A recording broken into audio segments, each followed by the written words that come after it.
tous la bienvenue. Je suis ravie de vous accueillir. Je vous accueille aujourd'hui avec Caroline Légère de la Chambre de commerce et de l'industrie de Troyes et je vais co-animer ce webinaire avec Angélique Neves du GISMA. On va se présenter un petit peu plus en détail ensuite.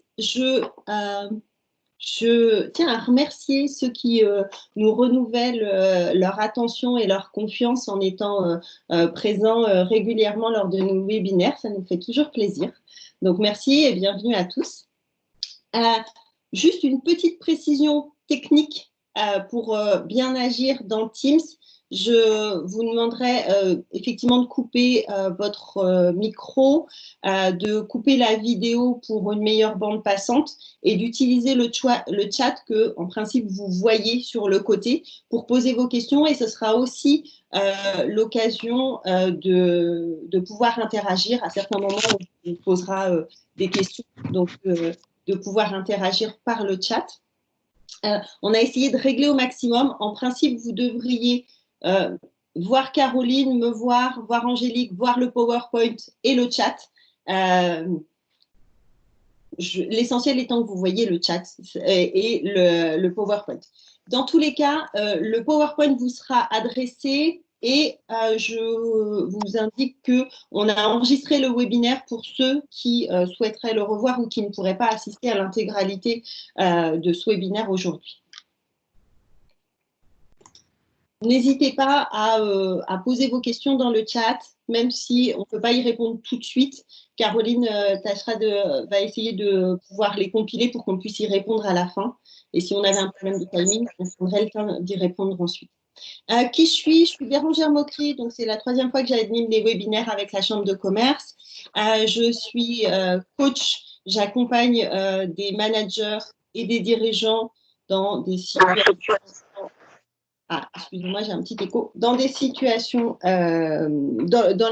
donc je les accompagne dans leur posture managériale et souvent dans des situations difficiles pour dépasser des contextes compliqués. Excusez-moi, voilà, ok, super. On va y arriver. Top, on a toujours des petits. Et je fais également de l'outplacement, de l'accompagnement d'équipe et de la formation. Je vais passer la parole à Angélique pour qu'elle se présente rapidement. Qui êtes-vous, Angélique? Et si vous pouvez nous présenter rapidement le GISMA. Très bien. Donc, je suis Angélique Neves. Alors, on est censé me voir pour ceux qui ont rejoint la conversation en cours de route. Donc, je vous apprends que ma caméra ne fonctionne pas. Donc, tout fonctionnait très bien hier. Donc, je travaille au GISMA. Je suis psychologue du travail. Donc, en fait, le GISMA, c'est un service de santé au travail interprofessionnel. On est une équipe pluridisciplinaire, médico-technique. On est là pour répondre à un certain nombre de missions et accompagner les adhérents sur la thématique de la prévention des risques professionnels notamment. Et aujourd'hui, c'est la problématique des risques psychosociaux qui nous intéresse. Et sur le volet psy, en fait, on est deux. Il y a Stéphania David, qui est présente au GISMA depuis plusieurs années, et donc moi-même, je suis arrivée il y a quelques temps. Donc du coup, Bérangère, je vous laisse reprendre la parole pour introduire le webinaire et dérouler les objectifs d'aujourd'hui. Merci Angélique. Je rappelle pour ceux qui viennent juste de nous rejoindre de bien vouloir couper leur vidéo pour favoriser la bande passante. Merci beaucoup. Que vivons-nous aujourd'hui? Aujourd'hui, on vit une situation inédite dans laquelle on est souvent enfermé, dans tous les cas contraint dans nos déplacements, limités à vivre un certain nombre d'interdictions et dans un contexte anxiogène pour soi-même, pour ses proches, pour la santé et pour la société en général. Ces circonstances exceptionnelles, on les vit tant dans nos vies personnelles que dans nos vies professionnelles.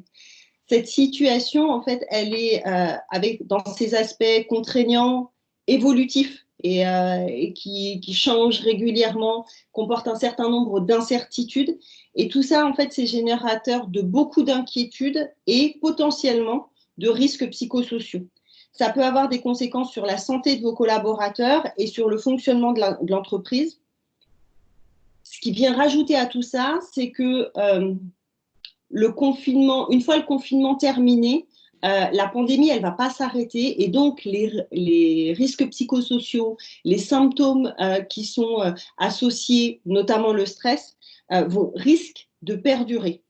Donc, quel est, en quelques chiffres, parce qu'on a quand même déjà eu des études qui nous disent qu'un mois après le début du confinement, il y a 44% des salariés qui se disent en situation de détresse psychologique, 25% qui présentent un risque de dépression et 25% qui déclarent que leur motivation professionnelle s'est dégradée. Les managers sont quant à eux particulièrement exposés puisque 20% d'entre eux vivent une détresse psychologique élevée. Or, on sait que les managers sont un pivot central dans l'entreprise. Les enjeux pour nous, c'est quoi? En tant que manager, en tant que chef d'entreprise, en tant que RH, ça va être de maintenir le lien social avec les équipes, de prévenir les risques psychosociaux et d'agir sur la santé des salariés. Pour ça, on va vous proposer en fait un programme en 2 temps. Dans un premier temps, de pouvoir identifier les impacts psychologiques du confinement sur vos collaborateurs pour pouvoir ensuite proposer des solutions d'accompagnement individuel et collectif qui soient adaptées. Quand je dis proposer des solutions d'accompagnement, il y a ce qui va dépendre de vous et ensuite ce qui ne dépendra pas de vous et sur lesquels de pouvoir identifier les relais et les ressources dont vous disposez. Dans un premier temps, donc, je vais redonner la parole à Angélique et lui demander quels sont, selon elle, en tant que psychologue, les risques psychologiques du confinement.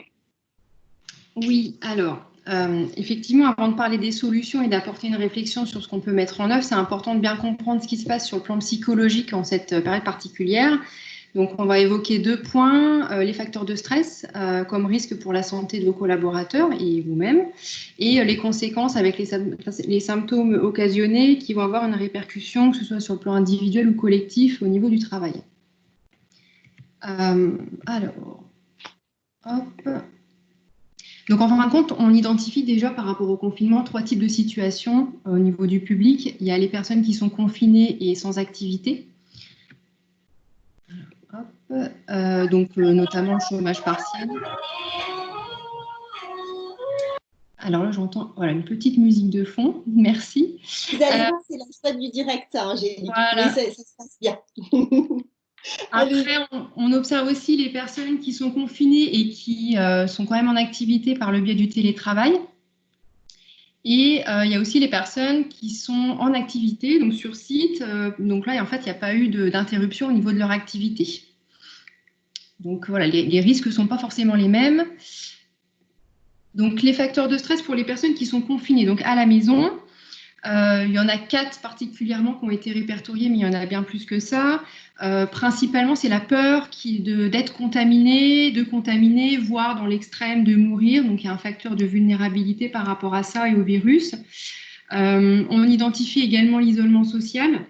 Donc, ça se traduit par un sentiment de solitude. Il peut y avoir des tensions aussi entre les pairs, enfin les proches, des tensions intrafamiliales. Il y a la difficulté de travailler quand on est en télétravail. Pour ceux qui sont sans activité, ça peut aussi se traduire par de l'ennui. Donc, l'ennui, c'est souvent associé à un sentiment d'inutilité. Il y a des ruminations qui sont associées à ça aussi, à un sentiment de culpabilité, le fait de ne pas pouvoir aller travailler alors que d'autres ou certains collègues vont pouvoir aller travailler. Concernant le télétravail, donc les conditions sont assez particulières en cette période. En fait, on est obligé de faire face à un télétravail massif, soudain, qui a été pas ou peu préparé. Donc, on n'est pas forcément formé, on n'a pas forcément le matériel adapté, on n'est pas forcément bien installé. Donc, il y a un déséquilibre entre la vie professionnelle et la vie privée aussi qui va pouvoir être observé à ce niveau-là. Et concernant les managers, ça peut être aussi un facteur de stress et d'épuisement d'animer des équipes virtuelles à distance, encore une fois sans avoir été formé ni avoir été sensibilisé aux bonnes pratiques, vu que ça arrive de manière assez soudaine. Et le dernier facteur qu'on évoquera aujourd'hui, c'est la sécurité socio-économique, hein, donc tout ce qui est lié à l'incertitude. Donc, est-ce que je vais pouvoir maintenir mon emploi? Après, il y a les inquiétudes aussi au niveau des entreprises par rapport à l'activité, à la productivité. Il y a les inquiétudes en lien avec l'aspect financier également qui sont assez présents. Après, les facteurs de stress pour les personnes qui sont en activité, qui ont maintenu en fait leur activité, donc c'est notamment les personnes qui exercent une activité nécessaire à la continuité de la vie de la nation, mais c'est ça, enfin, ces facteurs-là, on va aussi les retrouver pour les personnes qui vont reprendre une activité bientôt.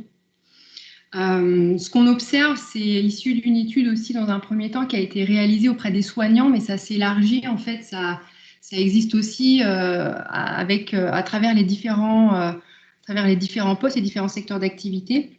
Donc on observe une surcharge de travail, souvent en lien avec un manque d'effectifs. Il y a une demande aussi qui peut être plus importante dans certains secteurs d'activité, donc ça occasionne forcément plus de fatigue. On observe également un accroissement au niveau des procédures à respecter, notamment par rapport aux mesures d'hygiène, aux gestes barrières. Donc, on est un peu limité dans son autonomie et ça prend plus de temps. On a aussi une crainte accrue de contaminer ses proches, comme les personnes qui sont confinées. Il y a la crainte d'être contaminé et de contaminer ses proches, donc on va être plus vigilant. Ça peut créer des tensions également, une anxiété un peu plus importante. Il y a le risque de stigmatisation familiale et sociale. Donc on l'a vu dans les médias, on voyait que certains soignants pouvaient être stigmatisés parce que c'est des personnes à risque, qui pourraient être contaminées potentiellement. Donc des voisins ou des proches peuvent avoir, on va dire, des comportements un peu inadaptés de rejet par rapport à ces personnes-là. Et ce qu'on peut observer aussi, c'est un risque plus élevé de violence, alors que ce soit en interne, entre collègues, ou à l'externe, quand on est face à un public. Cette violence, elle est occasionnée par un stress et une irritabilité du fait de la situation. Donc, en fait, on sort tous un peu de notre zone de confort dans cette situation et on n'a pas les mêmes automatismes, donc ça nous demande de l'adaptation. Alors, il faut aussi prendre en compte le fait que les effets sont plus importants lorsqu'ils sont durables. Là, notamment, on n'a pas forcément de visibilité sur la suite, sur le temps que ça va durer. Les effets sont plus importants lorsqu'ils sont subis, donc c'est le cas pour beaucoup. Plus ils sont nombreux aussi, c'est-à-dire que les facteurs de stress, quand ils se cumulent, c'est plus compliqué à gérer.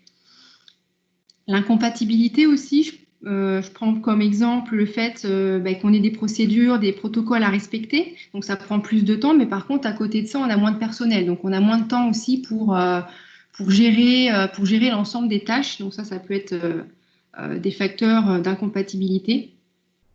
Et il faut prendre en compte aussi le fait que des fois, il y a des fortes exigences avec une faible attitude décisionnelle et des efforts demandés importants avec une reconnaissance faible. Donc on est tous en train de faire des efforts en fait à notre niveau. Donc la reconnaissance, elle est importante pour avoir un équilibre. Donc la reconnaissance, une écoute, le fait de se rassurer, de valoriser en fait tout ce qui est fait. Alors, très rapidement, je voulais quand même parler du stress, mais je vous renvoie à un webinaire qui a déjà été réalisé sur le stress et les émotions, qui doit être normalement sur le site de la CCI, donc qui avait été animé par Bérangère également. Donc, au niveau du stress, très rapidement, la définition, c'est un déséquilibre entre les contraintes qu'on perçoit de notre environnement et les ressources qu'on a pour y faire face. Donc, c'est assez individuel, en fait. Et ce que je voulais vous présenter là, c'est surtout que le stress s'inscrit dans un continuum. Donc, dans un premier temps, c'est un stress aigu, donc le stress qu'on peut vivre tous les jours, donc qui peut être régulé en fait par des régulateurs internes ou externes, donc nos ressources. Ça peut être l'hygiène de vie. Comment ? Excusez-moi, Angélique, je me permets juste de vous couper. Est-ce que vous pouvez nous préciser ce que vous entendez par continuum ?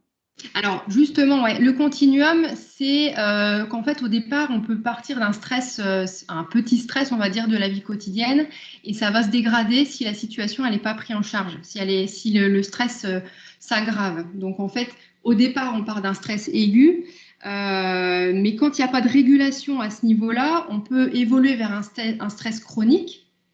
D'accord. Donc si je comprends bien, excusez-moi Angélique, encore une fois, mais si je comprends bien, ça veut dire que je peux avoir du stress aigu, c'est-à-dire c'est ponctuel et ça peut être gérable. Mais si je ne le gère pas et que du coup il continue, il perdure et ça se multiplie, alors je vais passer en stress chronique, c'est ça ? C'est ça, exactement. Oui, tout à fait. Je vous laisse poursuivre, excusez-moi. Il n'y a pas de souci, non, pas de problème. Donc effectivement, après, ça évolue vers un stress chronique donc, qui va être plus délétère pour la santé physique et psychique. Et là encore, donc, par rapport à ce continuum, quand il n'y a pas de régulation au niveau du stress chronique, on peut évoluer vers un tableau anxieux, donc vers de l'anxiété. Donc là, c'est plus la présence d'inquiétude concernant un passé qui n'existe plus ou un avenir qui n'existe pas encore. On est peu concentré sur le présent et on n'arrive plus trop à se ressourcer. Et là encore, s'il n'y a pas de régulation à ce niveau-là, on peut glisser vers des symptômes dépressifs. Donc là, on est plus sur une fatigue intense, une tristesse, une perte d'envie, une perte de motivation. Donc d'où l'importance en fait de repérer ces signaux-là pour pas que ça évolue vers quelque chose de plus intense et avec une prise en charge en fait différente. Et un petit aparté également sur le stress post-traumatique. En cette période, je pense qu'on peut retrouver des personnes confrontées à ça. Donc, en fin de compte, c'est quand on est face à un événement stressant, un événement traumatisant, pardon. Il y a certaines fois, on va réussir à le digérer et parfois, c'est un peu plus compliqué. Et on va rester bloqué en fait sur les peurs liées à cet événement passé. Et donc, pour repérer le stress post-traumatique, il y a 3 choses à prendre en compte. Souvent, quand on est face à ça, on va éviter. Donc, si je prends l'exemple d'une agression, agression physique ou agression verbale, on va éviter le lieu de l'agression, on va éviter les personnes peut-être qui étaient présentes lors de l'agression, on va éviter de passer par les rues où on pourrait croiser l'agresseur, etc. On va aussi avoir des ruminations, on va y penser tout le temps, donc il va y avoir des souvenirs qui vont revenir sans cesse en mémoire, on n'arrive pas en fait, à se détacher de cet événement-là. Et il y a une hypervigilance, donc on a peur de tout et tout le temps, donc ça nécessite quand même une prise en charge assez particulière. La personne a besoin d'être rassurée, sécurisée et de se confronter petit à petit en fait à la situation pour se rendre compte que ça ne va pas se reproduire. Ok. Donc, si je comprends bien, en fait, le stress post-traumatique qui pourrait être identifié comme quelque chose lié plutôt à un événement qui pourrait être, dont on pourrait imaginer, je ne sais pas, qui pourrait être, par exemple, les attentats. Après les attentats, on a eu des stress post-traumatiques. Ce que là, vous nous dites, Angélique, c'est que pour certains, ce qu'on a vécu avec ce confinement et tout ce qui pouvait... ce que ça a pu induire, a pu générer du stress post-traumatique ou pourrait se révéler comme un stress post-traumatique pour certains des collaborateurs. Oui, tout à fait. Il y a des situations qui ont été assez particulières quand les magasins ont été envahis, quand il y a eu, peut-être qu'on a eu un proche qui a été atteint de la maladie, qui est peut-être décédé de la maladie. Donc ça peut provoquer ce genre de symptômes. Ok, d'accord, c'est clair. Ok. Alors. Comment est-ce que ça peut se manifester en termes de symptômes? Parce qu'on a vu effectivement quels étaient les impacts psychologiques possibles pour pouvoir aider les gens qui nous écoutent aujourd'hui, qui sont peut-être ou collaborateurs, managers, RH ou chefs d'entreprise. Comment est-ce que ça peut se traduire en termes de symptômes? Alors, en fait, on va déjà poser la question aux personnes qui sont présentes pour savoir s'ils ont déjà pu identifier des symptômes justement auprès de leurs collaborateurs, donc des signaux faibles, des comportements qui peuvent être révélateurs d'un stress en conséquence de ce qui se passe aujourd'hui. Est-ce que vous avez déjà des idées, ou vous avez déjà pu observer des symptômes liés au stress par rapport à la situation? Donc là, du coup, on vous laisse répondre à cette question dans le chat avant de passer à la suite. Est-ce que certains d'entre vous ont pu déjà, dans ce que nous a décrit Angélique, observer chez ses collaborateurs ou peut-être chez des proches, agressivité, hyper-émotivité, grande sensibilité? Merci Perrine. Oui, il y a une personne qui rebondissait aussi sur le stress post-traumatique. Effectivement, ça peut arriver plus tard. Beaucoup de complaintes sur ce qui n'est pas actuellement possible de faire. C'est intéressant, Nicolas, parce qu'effectivement, dans les solutions, il y a le fait aussi de regarder ce qu'on peut faire. De l'agressivité, des peurs, des pertes de repères. Je vous laisse rebondir, Angélique. Oui. Alors, l'intérêt de parler des symptômes et des conséquences, justement, c'est que ça peut être un indicateur pour repérer les difficultés et après adapter sa façon d'agir, donc à destination des managers et et des responsables notamment. Donc, c'est un indicateur RH, en fin de compte, de pouvoir repérer ces symptômes-là, pour savoir ce qu'on peut faire à notre niveau et puis ce qu'on peut déléguer. Il y a une personne qui a laissé son micro, je crois. Est-ce qu'on peut... Ah, parfait. Super, merci. Problème de concentration, ouais, tout à fait, aussi, ouais. Peur que la concentration ne revienne pas. Ok. Ouais, donc le repli sur soi. Ouais, il y avait une vraie question, je suis d'accord, Nicolas, je me permets de rebondir, Angélique, autour du temps. Souvent, ce temps dont on a le sentiment de manquer et qui soudain, apparaissant en plénitude, nous a fait faire face à une forme de vide. Oui, ouais. Perte de sens dans le travail, sentiment de sens, ouais, tout à fait. Ouais. Alors, effectivement, il y a des réponses assez variées et intéressantes. Je propose un grand vide qui est généré. OK. Alors, du coup, effectivement, donc, je propose à travers cette slide de répertorier un certain nombre de symptômes. Évidemment, c'est une liste qui n'est pas exhaustive. Elle est, en fait, c'est par catégorie. Il y a les symptômes plus de l'ordre émotionnel, les symptômes comportementaux. Et sur le plan cognitif, c'est tout ce qui est en rapport avec les pensées. Ah, par contre, j'ai perdu le contrôle. Il faut simplement que vous repreniez le contrôle. Ouais. Hop, j'avance, excusez-nous. Voilà. Et puis, il y a les symptômes somatiques aussi, donc ce que le corps, en fait, comment il se manifeste. Donc, je vous laisse prendre connaissance un peu de ces symptômes-là, ça donne un indicateur. Pour rappel, les émotions, c'est quand même quelque chose de normal, c'est-à-dire que c'est que nos besoins n'ont pas été accomplis. Si à un moment donné, il y a de la peur, il y a de l'anxiété, c'est qu'à un moment donné, nos besoins n'ont pas été accomplis. Donc, il faut se poser la question aussi, quels sont nos besoins? Qu'est-ce qui va nous permettre de dépasser la menace? Qu'est-ce qui va nous permettre de nous adapter et de rentrer dans l'action? Donc, vous pouvez aussi auprès de vos collaborateurs poser ces questions-là. Donc, quand c'est adapté, les émotions, du coup, c'est utile, ça nous permet d'agir.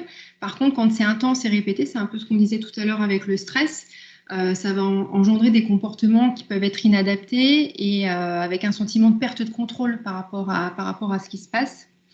Donc, les deux émotions qu'on va retrouver le plus souvent dans cette situation, par rapport au confinement, au virus, ça va être la peur et l'anxiété. Donc, c'est pas tout à fait la même chose. La peur, c'est quand on doit faire face à une menace réelle, identifiée. Et l'anxiété, c'est plus une menace potentielle, des inquiétudes. Et si je suis contaminée? Et si je perds mon emploi? Et si je ne retrouve pas ma vie d'avant? Donc, c'est plus en lien avec ça. Donc, après, l'idée, c'est de pouvoir identifier ce sur quoi on peut agir et ce sur quoi on ne peut pas agir et se détacher, en fait, des choses sur lesquelles on n'a pas de contrôle et d'accepter. Donc, voilà, par rapport aux émotions, est-ce que vous avez des choses à ajouter, Bérangère? Ah non, moi, ça me semble très complet. Ce qui me semble intéressant, c'est que c'est pas forcément facile de décrypter des symptômes ou de les identifier et d'avoir cette base de données, entre guillemets, puisque le PDF vous sera envoyé de ce PowerPoint. Oui. Ça va vous permettre peut-être d'y revenir et de pouvoir enrichir votre manière d'identifier des symptômes à risque chez vos collaborateurs ou chez vos proches. Oui. Oui. C'est vrai qu'après, là, comme on est un peu limité dans le temps, on ne peut pas revenir sur tous les points, mais ça donne une idée, effectivement. Ok, super. Alors, du coup, alors là, on parlait du confinement, mais comment ça va se passer aussi au moment du déconfinement? Donc, il y a plusieurs scénarios possibles. Alors, il y a les personnes qui ont bien vécu le confinement. Donc, si ça se passait bien avant et que le confinement s'est bien passé, généralement, il y a des grandes chances pour que ça se passe bien au retour. Les personnes vont avoir des ressources, en fait, pour faire face, pour s'adapter. Il y a des personnes qui ont bien vécu le confinement, mais par contre, qui étaient dans une situation un peu compliquée avant le confinement. Je pense, par exemple, aux personnes qui étaient en épuisement professionnel, le burn-out, ou dans d'autres situations complexes. Et du coup, dans le confinement, ils ont pu y trouver un peu de repos, un équilibre, donc ils vont mieux. Du coup, la reprise, elle peut être un peu compliquée. On peut imaginer que la reprise, ça va occasionner les difficultés qu'ils avaient avant, plus les nouvelles difficultés liées aux adaptations qui vont devoir se mettre en place au niveau des conditions de travail. Donc, il faut peut-être être vigilant aussi sur les personnes qui ont été fragilisées avant. par rapport à des situations particulières au travail. Et il y a des personnes qui ont mal vécu le confinement et donc du coup, la reprise, ça va être un peu plus compliqué aussi. La charge émotionnelle, elle est déjà présente. Les ressources sont affaiblies et donc le risque, c'est d'avoir des difficultés à retrouver une vie normale et de s'adapter aux nouvelles circonstances. Et petit mot également, il y a des personnes qui présentent déjà des troubles, une fragilité, donc des troubles psychiques, sur le plan de la dépression, d'une anxiété, un deuil mal vécu, un stress post-traumatique aussi, pourquoi pas, ou des troubles un peu plus importants comme les troubles psychiatriques, bipolaires. Donc là, forcément, ça va être d'autant plus compliqué pour ces personnes-là. Donc ça va nécessiter peut-être un accompagnement adapté. Donc là, votre rôle, ça pourrait être de les guider en fait vers un accompagnement adapté, les conseiller. Après, on peut imaginer que ces personnes-là, elles vont rester en arrêt de travail, elles risquent d'être en arrêt de travail. Donc du coup, l'intérêt, c'est peut-être de rentrer en contact avec les personnes qui sont en arrêt de travail pour justement réduire ce sentiment d'abandon, ce sentiment d'inutilité, la culpabilité qu'il peut y avoir derrière au fait de rester à la maison et de ne pas réussir à faire face.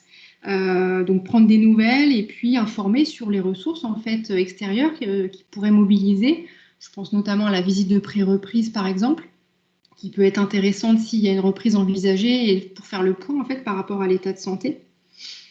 Donc voilà un peu par rapport au déconfinement ce qu'on pouvait dire, mais il faut vraiment retenir que là la première partie en fait par rapport aux symptômes, ça se traduit en indicateur RH, tout comme l'absentéisme ou les accidents du travail. Donc, c'est un outil aussi pour vous au niveau de la prévention des risques psychosociaux. Voilà. Du coup, je laisse la parole à Bérangère pour la suite qui va concerner plutôt les solutions maintenant. Merci beaucoup Angélique pour cet exposé très complet et je vous retrouve juste après avec plaisir. Comme on l'a vu, donc il y a un certain nombre de symptômes. Elle s'ennuie clairement chez elle. Elle dit à maman, non mais... Elle va remettre son micro. Ouais, voilà. Super, merci. Parfait. Comment accompagner le déconfinement? Donc, on a vu qu'il y avait un certain nombre de symptômes, qu'il y avait du stress et que potentiellement, comme la situation va durer, ce stress, il va perdurer. On a fait le distinguo en fait entre deux situations. La situation où le télétravail en fait se poursuit, puisque la préconisation du gouvernement, c'est lorsque le télétravail est possible et qu'on peut le maintenir, on va maintenir le télétravail. Et ensuite, le cas où on a un retour sur site. Dans le cas de la poursuite du télétravail, dans tous les cas, ce qu'on a vu, c'est qu'on a différents niveaux de symptômes et que la réponse de la part de l'entreprise va être en fonction de ces différents symptômes. Ceux auxquels on va s'attacher aujourd'hui, c'est les symptômes plutôt de stress.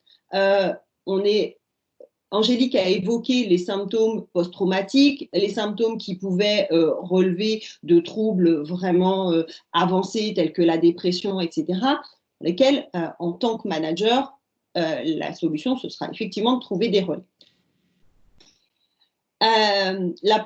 En cas de poursuite du télétravail, je pense que le premier rôle que vous soyez RH, chef d'entreprise, manager, ça va être d'écouter, c'est-à-dire de continuer à prendre régulièrement des nouvelles, à maintenir la communication, le lien social, à avoir des contacts réguliers avec vos collaborateurs. Je suis bien consciente que en tant que manager, on n'a pas toujours envie, donc parfois de prendre sur soi et de faire cet effort et de se dire il faut quand même que je les appelle, il faut quand même que je fasse une visio, parce que vraiment l'idée c'est de pouvoir prendre le temps de questionner, de les inviter à s'exprimer sur leurs conditions de vie, de travail, les difficultés qu'ils peuvent rencontrer et de réussir à faire preuve d'empathie. C'est ce soutien-là aujourd'hui qui est important. Alors, soyons clairs, vous avez déjà un job, hein, vous avez déjà un métier, vous êtes chef d'entreprise, vous êtes peut-être RH, dans tous les cas, sinon vous êtes manager. Donc, l'idée, c'est pas de devenir psy en plus, ok? Mais c'est simplement de pouvoir, en fait, par cette écoute, pouvoir identifier d'éventuels signaux faibles de pouvoir être attentif. Quand je parle de signaux faibles, je parle éventuellement de risque de surinvestissement. Je pense qu'en tant que manager, rappeler régulièrement à un collaborateur qui travaille tard le soir dans cette période-là qu'il a le droit à la déconnexion, que c'est bien de faire des activités en dehors du boulot, même si elles sont limitées par le confinement, c'est important. De dire déconnecter à 18h, 19h, aller faire un cours de yoga, aller courir, de façon aussi à les préserver. Et ensuite, de les accompagner en leur montrant que vous leur faites confiance, en faisant du feedback. On avait déjà appuyé un petit peu sur ce point, l'importance de la reconnaissance, de l'encouragement, la motivation à rester en télétravail. Elle n'est pas toujours au rendez-vous. Donc, comment vous pouvez, par du feedback positif, par des pistes de progrès, en maintenant le lien, continuer à accompagner vos collaborateurs à rester en télétravail. Et puis, ensuite, les orienter. Si je peux me permettre, on a un partage de Delphine qui nous donne son avis sur le télétravail. Ah, ok. Alors, je finis juste et ensuite je prends le partage de Delphine avec plaisir. Donc, juste quand je disais orienter, quand je dis vous avez déjà un job, c'est-à-dire qu'en fait, ce que vous pouvez faire, c'est écouter et essayer d'être attentif. Maintenant, orienter, quand je dis orienter, c'est pour ce qui dépasserait du stress aigu, ce qui dépasse votre compétence en tant que manager, c'est de pouvoir identifier les ressources au sein de l'entreprise ou en dehors de l'entreprise, les relais dont vous disposez et de pouvoir ouvrir cette possibilité peut-être de consulter un professionnel, qu'il soit au GISMA, qu'il soit un autre professionnel dans le privé, en interne ou en externe, quels sont les relais, de ne pas tout prendre sur vous non plus, vous avez aussi un job. Et je prends la question de Delphine, télétravail. Alors, hop. Alors, télétravail pour mes collaborateurs depuis le 17 mars. Deux cas de figure, ceux qui n'en peuvent plus et qui veulent revenir absolument au bureau et les autres qui ne veulent surtout pas revenir. Effectivement. Alors là, en fait, je ne connais pas le domaine, le secteur dans lequel vous travaillez. Ce que je sais, c'est que effectivement, il y a des entreprises qui ont fait ce choix de dire, en fait, qui est-ce qui va pouvoir revenir travailler dans les conditions sanitaires et de protection et de respect des mesures barrières qui nous sont imposées. Et certaines entreprises ont fait ce choix de gens qui, en fait, ne pouvaient plus rester à la maison et qui vont être dans les gens prioritaires, même si, en fait, ils peuvent continuer à télétravailler. Mais ces gens-là, on va leur proposer quand même, pour certaines entreprises, de revenir travailler, même s'il y a moins de monde, parce que pour eux, c'est vraiment compliqué. Et ceux qui ne veulent surtout pas revenir, donc comment est-ce qu'on les accompagne? Je pense qu'il y a un peu deux niveaux. Il y a ce que vous pouvez faire matériellement, c'est possible, ça ne l'est pas. Et puis aussi, comment est-ce que vous pouvez traiter, entre guillemets, c'est-à-dire si cette peur-là, qu'est-ce qu'il y a derrière? Est-ce qu'effectivement, c'est vraiment insurmontable ou pas?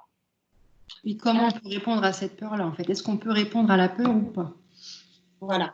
Dans quelle mesure, en fait, parce qu'on a des peurs, donc on est vraiment dans l'émotionnel. Quand on les confronte à la réalité, on s'aperçoit que, une fois qu'on est dans l'action, on s'aperçoit que c'est très surmontable. Et puis, vous avez des gens où ça relève plutôt de la pathologie. Angélique saurait mieux en parler que moi, je pense, mais où c'est irrationnel et où, même si on apporte des éléments factuels probants, visiblement, la personne n'arrive pas à surmonter.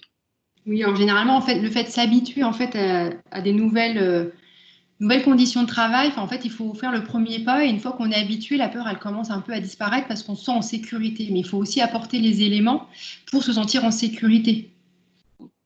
Donc, sur le plan organisationnel, technique, etc. Ouais.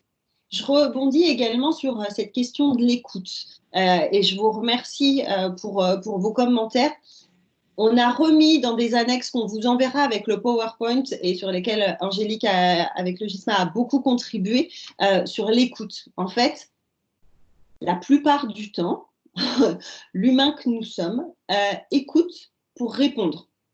Et là, ce qu'on vous propose dans cette situation difficile en tant que manager, c'est d'écouter, juste pour laisser l'autre parler, éventuellement entendre des signaux faibles, entendre une détresse, entendre quelque chose. Mais en fait, parfois, les gens ont juste besoin de parler. Ils n'ont pas forcément besoin qu'on leur donne des conseils. Ils n'ont pas forcément besoin qu'on leur réponde. Et notre défaut en tant qu'humain, c'est souvent d'écouter pour pouvoir répondre quelque chose. Et là, notre préconisation, ce serait juste d'entendre, d'écouter pour permettre à l'autre de s'exprimer. Voilà. Effectivement, donc juste dans les annexes, on vous a remis des choses spécifiques sur la communication, sur l'écoute active. Et de trouver alors l'apport de Géraldine, trouver de la souplesse entre télétravail et présence sur le lieu de travail. Effectivement, une salariée qui ne supporte plus le confinement et veut retrouver le lieu de travail, ça rassure effectivement. Et puis le besoin de contacts sociaux. Il y a des gens qui ont vécu cette situation extrêmement seuls. Effectivement. Et du coup, je me permets de rebondir, Géraldine, sur cette question de la souplesse pour faire un focus, prendre l'habitude d'écouter en temps normal.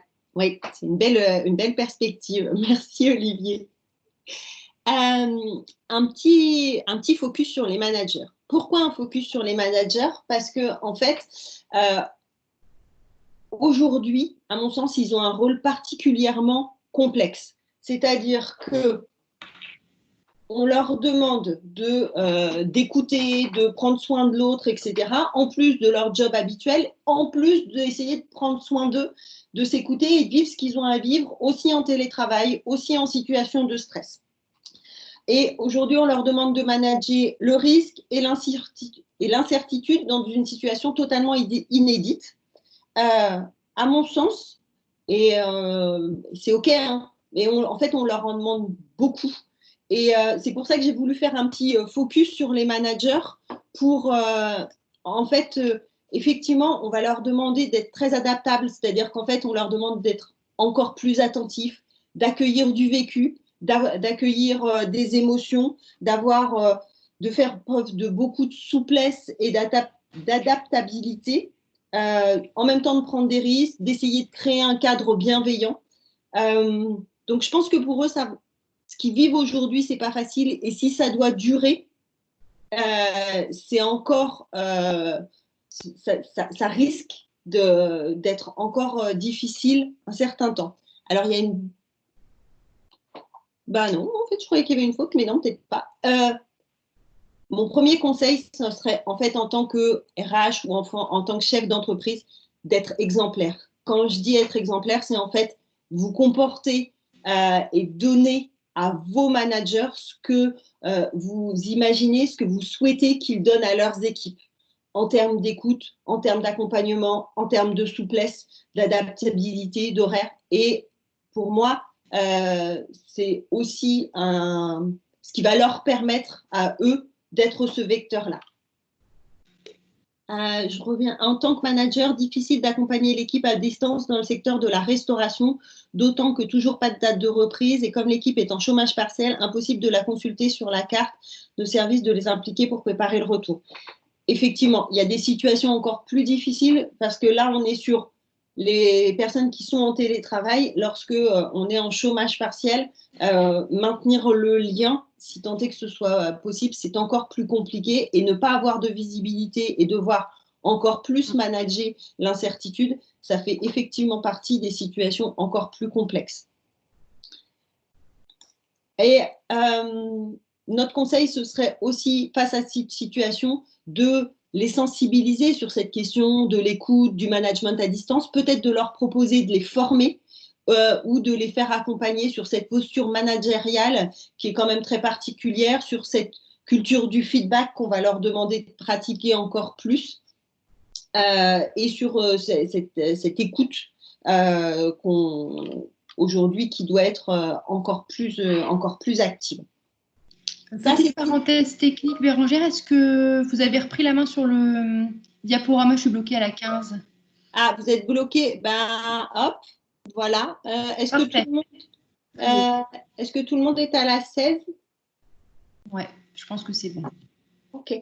Je me permets de poursuivre. Est-ce que, Caroline, les questions qui apparaissent dans le chat, notamment, ou quelques, tu peux les noter pour qu'on puisse y répondre juste après? Comme ça, je termine juste sur Pas de souci. voilà, le retour sur site qui, au-delà de… donc, je passe les questions d'organisation sanitaire, etc., vraiment sur la question là, du contexte dans lequel les personnes reviennent.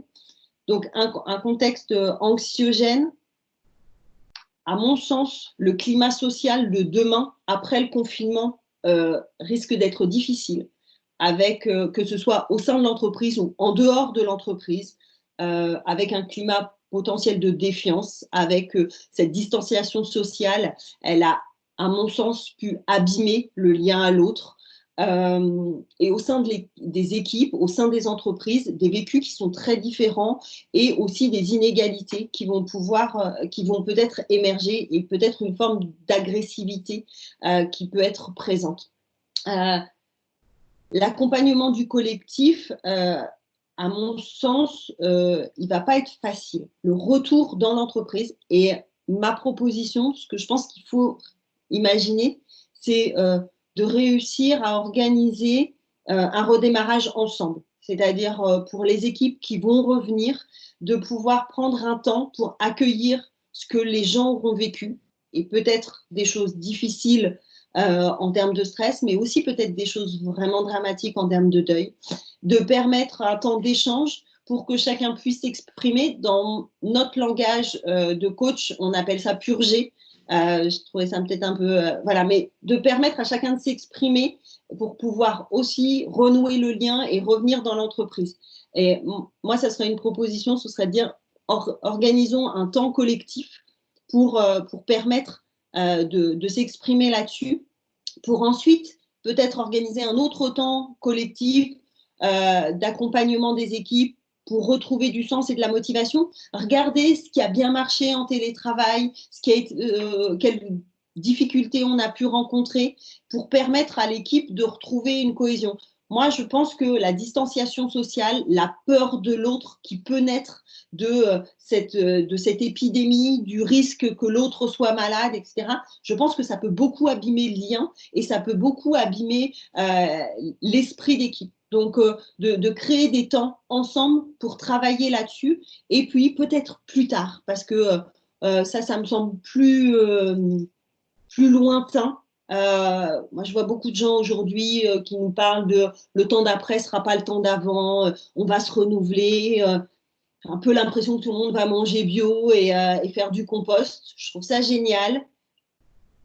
Très sincèrement, je pense que ce temps-là, il n'est pas arrivé. Donc, quand je parle dans un troisième temps, tirer des enseignements de ce qui s'est passé en termes de fonctionnement d'équipe et de stratégie pour imaginer des transformations et des modes de fonctionnement différents, nouveaux et plus adaptés, pas seulement à la crise, hein, mais aussi à notre fonctionnement d'équipe, ça me semble très intéressant. En revanche, je pense qu'il faut du temps pour ça et il faudra déjà que les gens aient renoué avec l'esprit d'équipe et pour pouvoir en tirer des leçons et en tirer peut-être d'autres fonctionnements pour l'avenir. Et peut-être votre expérience contredira et j'en serais juste ravie. Voilà. Ce que je vais vous proposer avant de partager davantage et de pouvoir répondre à vos questions, c'est peut-être de nous dire dans le chat que pour ceux qui, en tant que manager ou en tant que chef d'entreprise ou RH, ont déjà travaillé à l'accompagnement des équipes ou des individus sur le déconfinement, ce que vous avez prévu. Si vous avez déjà prévu des choses, qu'est-ce que vous avez prévu? Peut-être pour partager vos pratiques, vos idées qui puissent servir à tout le monde. Importance de prendre le temps renforcé par le fait que les équipes risquent d'être recomposées. Oui, c'est vrai. Merci Olivier de cet apport parce que effectivement les équipes de demain seront peut-être pas les équipes d'hier. Pour redémarrer ensemble, l'équipe va faire une pré-rentrée comme dans l'éducation nationale. Et ben moi j'adore cette idée J'adore cette idée de pouvoir faire une pré-rentrée et de pouvoir partager sur son vécu.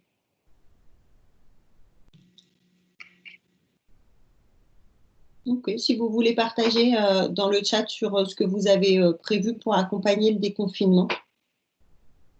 Peut-être c'est un peu tôt. Et formation des gestes de sécurité à la reprise d'activité. Merci Aurélie. Rédaction d'un protocole de sécurité communiqué aux salariés pendant le chômage partiel pour les rassurer avant la reprise. Ok, super. Donc, ça sécurise, ouais, c'est bien. Ouais. Oui, c'est un aspect, merci Angélique, c'est un aspect effectivement, cette organisation des aspects matériels et techniques est aussi de nature à sécuriser les personnes. Inciter les collaborateurs à sortir de la bulle déjà dans leur vie de confiné, déconfiné, pour que le retour au travail soit moins un choc. Ok.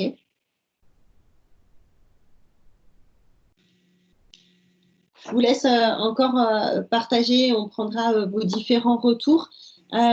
Je voulais faire un focus auprès d'Angélique, anticipation des réorganisations et de la charge de travail allégée liée à la situation personnelle de chacun.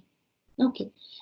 Pour proposer qu'Angélique puisse nous expliquer comment fonctionnent les services du GISMA et comment et dans quelles situations les entreprises pouvaient faire appel à vos services. Oui, alors effectivement, les adhérents au GISMA peuvent bénéficier d'une expertise au niveau de l'équipe pluridisciplinaire médico-technique. Donc, on connaît beaucoup le rôle du médecin du travail, l'acteur pivot. Il y a aussi une équipe pluridisciplinaire qui vient compléter un certain nombre de compétences sur l'accompagnement des établissements et des salariés. Il y a les infirmiers de santé au travail, les ergonomes, on a une technicienne HSE, des assistants de santé au travail et deux psychologues du travail. Donc du coup, sur les questions en lien avec la prévention, l'évaluation, si vous voulez des conseils, un soutien, vous pouvez effectivement adresser vos demandes au GISMA. Souvent, c'est le médecin du travail qui relaie l'information, qui fait une analyse, et qui vous propose en fin de compte un accompagnement adapté, soit en interne, soit en externe, si ça ne répond pas à nos missions.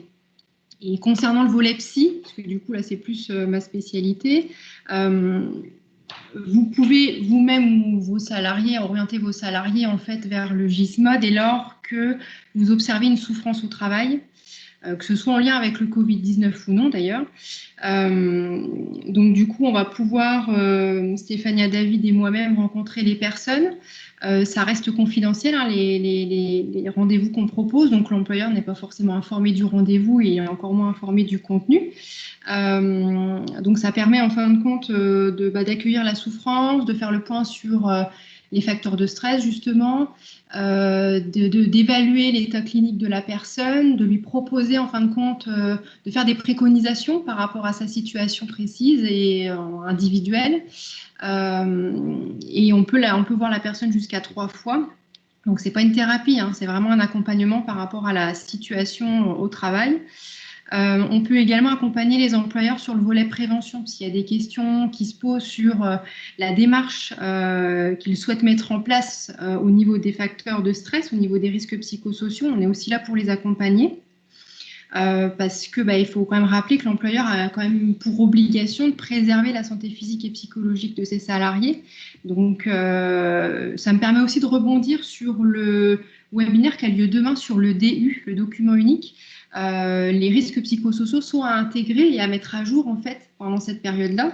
Donc du coup, le DU de demain, le webinaire de demain pourra vous donner des indicateurs aussi sur cette démarche-là.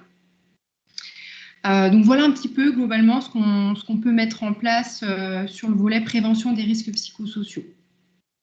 Ça répond à vos questions. Si vous avez des questions complémentaires. En l'état me concernant, non, je trouvais ça très clair. Ça me semblait important de savoir dans quelle situation vous pouviez accompagner les entreprises et effectivement de pouvoir ensuite évaluer si ça relève de vos services, si ça relève d'autres professionnels, si ça relève d'une thérapie ou si ça relève d'un accompagnement de collectif, d'autres solutions en dehors du GISMA. Je partage, pour ceux qui ne pourraient pas voir le chat, parce que je sais que ça arrive parfois, ce que nous propose Delphine, et merci Delphine pour ce partage.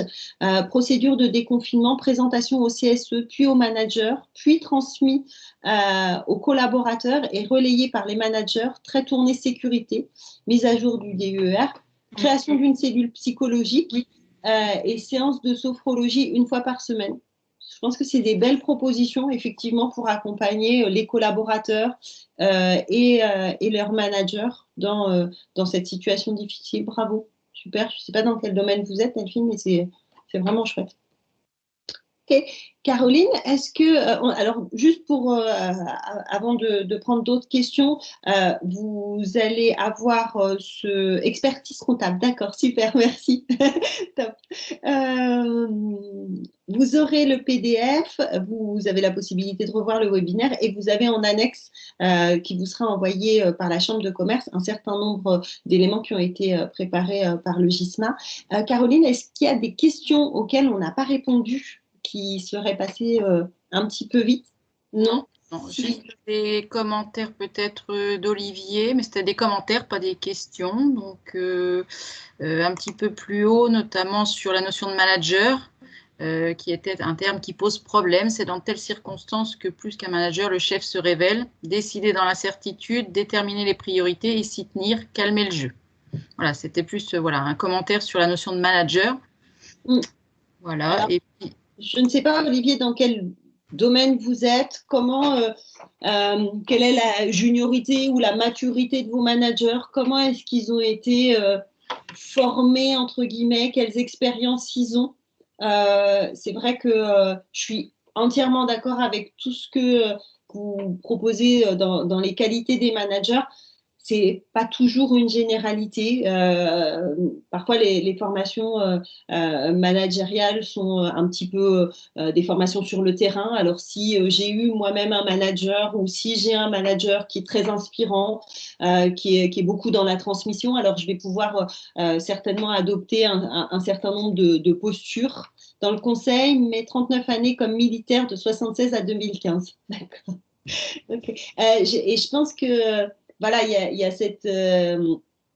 cette expérience, il y a qui est-ce qui m'inspire et il y a qui est-ce qui me forme à ces postures-là, à cette adaptabilité. Moi, je pense qu'aujourd'hui, en tant que manager, il y a effectivement tout ce que vous décrivez, Olivier, en termes de leadership, d'accompagnement, de soutien, d'écoute. Il y a aussi toutes ces qualités d'intelligence émotionnelle, d'intelligence relationnelle, d'adaptabilité, qui me semble, d'empathie, qui me semble aujourd'hui très importante pour pouvoir accompagner des collaborateurs dans cette situation de crise particulière, mais aussi en règle générale dans ma posture de manager. Ok, est-ce qu'il y a d'autres questions auxquelles Angélique ou moi-même pouvons répondre? On a encore quelques minutes si vous le souhaitez. C'est en temps normal que les bonnes et mauvaises habitudes se prennent. J'ai pu le constater bien souvent. Oui, je suis assez d'accord avec vous. Effectivement, les bonnes habitudes sont plus faciles à prendre en temps dit normal. Ça me semble plus compliqué. Alors, il y a des exceptions, mais dans ce qu'on a vécu là depuis 2 mois, beaucoup de gens nous ont expliqué que c'était source de créativité. Personnellement, il y a des exceptions. On a vu des gens rebondir, etc. Mon sentiment, c'est que cette situation de confinement qui a causé beaucoup de stress et qui va continuer à en causer, il me semble que le stress, c'est pas le meilleur état d'esprit, le meilleur état mental pour être créatif. Au sens, il faut plutôt avoir moins de stress pour pouvoir développer des conditions de créativité. Donc, je vous rejoins, Olivier.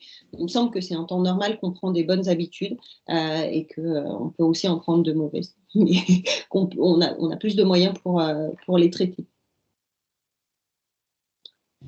Alors, je peux peut-être ajouter aussi qu'il y a des ressources intéressantes pour compléter un peu les propos d'aujourd'hui et les échanges assez constructifs en fait sur les conseils, enfin sur les choses qu'on peut mettre en place par rapport à tout ça. Il y a le site de l'INRS notamment. Hier soir en fait, il y a un document qui est sorti sur organiser la reprise d'activité en prévenant les risques psychosociaux. Donc voilà, c'est tout récent. Donc sur le site de l'INRS, on peut aussi trouver des ressources intéressantes voilà, pour accompagner cette démarche-là de prévention. D'accord. Je le mets dans le chat. Hop, ouais, INRS. Ok, ça marche. Voilà. Ok. On va vous envoyer tout ça. On reste à votre disposition, tant Angélique que moi, si vous avez d'autres questions. Voilà. Il me reste à remercier la Chambre de commerce, Caroline pour son soutien et son accompagnement, et bien sûr Angélique en co-animation. J'ai été un petit peu déçue de ne pas vous voir, Angélique. Mais, oui, je ne sais pas ce qui se passe. mais c'est OK, vous avez bien assuré. Merci beaucoup. Merci Angélique, merci Caroline, merci à tous de votre participation, merci de votre attention. Merci, ça fait très plaisir de vous lire. Merci beaucoup. Vous pourrez revoir ce webinaire, vous pourrez le partager. Oui. Si ça vous semble pertinent et utile. Voilà. Merci Bérangère, merci Angélique pour la qualité de vos interventions respectives. C'est gentil, merci. Merci Caroline. Bonne soirée à tout le monde et merci pour votre participation. Bonne soirée. Merci pour votre confiance, votre fidélité. Merci beaucoup. Merci.